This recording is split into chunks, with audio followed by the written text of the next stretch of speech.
Perecibles. Bien, vamos a enlazarnos con Gilberto Romero, quien es presidente del Consejo Directivo de PREDES, que es Centro de Estudios y Prevención de Desastres, a propósito de las recomendaciones y cómo, si bien es cierto, uno no puede prevenir una emergencia de la magnitud que hemos vivido, un sismo más, y sobre todo cuando nuestro país está ubicado precisamente en una zona altamente sísmica, pero podríamos de alguna forma mitigar el impacto. Entonces, por eso vamos a enlazarnos con él. ¿Qué tal?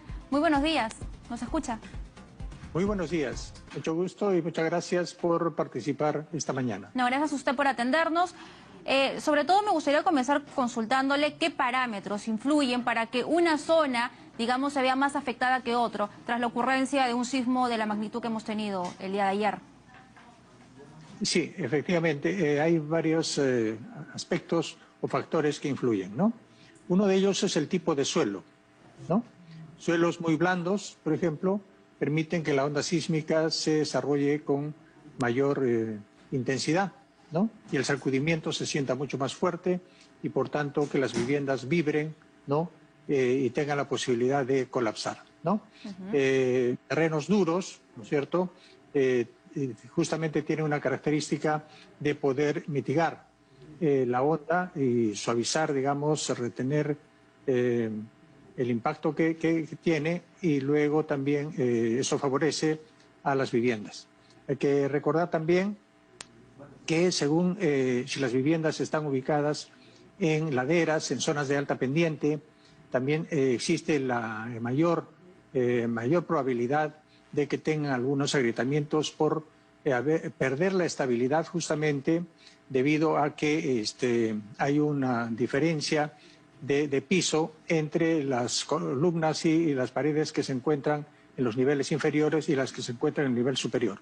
La construcción en laderas sumamente es muy importante que se desarrolle con los parámetros que indica el Reglamento Nacional de Construcciones y que se haga una buena estabilidad del suelo, un buen acondicionamiento, y que realmente las columnas penetren en el suelo y no se queden a nivel del relleno que suelen hacer los pobladores para lograr tener una terraza.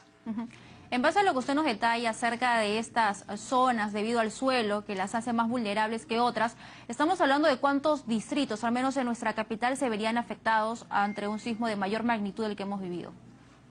Bueno, nosotros, como ya se ha mencionado a través del Centro Nacional de Prevención, Estimación y Reducción del Riesgo de Desastres, CENEPRED, que es el organismo oficial para este aspecto, se han desarrollado estudios ya sobre suelos en Lima y también sobre la calidad de las construcciones, ¿no? En la mañana hemos escuchado al jefe del CENEPRED indicando que el 77% de población de Lima vive en viviendas de alto riesgo, sumamente vulnerables. Nosotros agregaremos que alrededor de 700.000 viviendas en Lima se han construido en laderas. Y la construcción informal es típica en nuestro país, es decir, construcciones que se han hecho sin considerar la normatividad técnica que existe para las viviendas. A partir ya de los años 80, y dado que el Reglamento Nacional de Construcciones fue ajustado para sismos de 8 grados y más, se supone que las viviendas construidas atendiendo a este nuevo reglamento debieron tener la suficiente resistencia para no colapsar en caso de que se produzcan sismos como el de ayer, que fueron de nivel 6 o del nivel 7.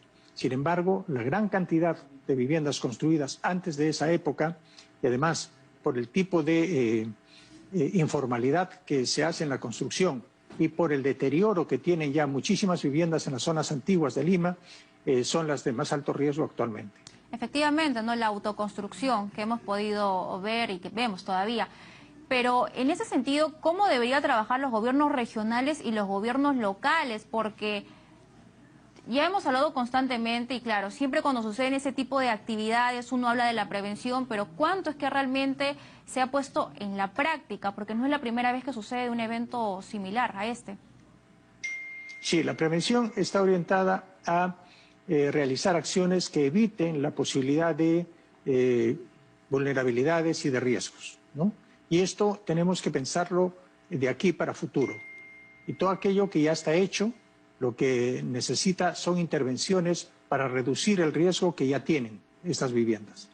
En ambos campos, las municipalidades tienen un rol fundamental, tanto en lo que se refiere a la expansión urbana, que se sigue produciendo en forma muy, digamos, espontánea y sin considerar las zonas de riesgo y sin una planificación, pero también tiene que ver con el control urbano que tienen que ejercer los municipios sobre la construcción de viviendas que están en proceso, ¿no?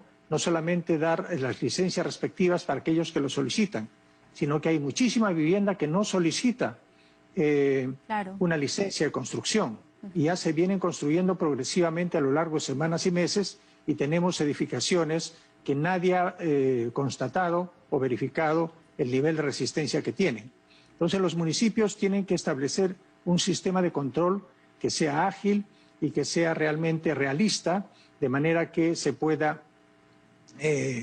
lograr controlar este tipo de situaciones. Claro que sí. De otro lado, también es necesario capacitar a los albañiles, a los maestros de albañil que trabajan en los barrios, a que conozcan las normas sismo resistentes, porque ellos son justamente los que dan el apoyo técnico a la población en estas viviendas informales.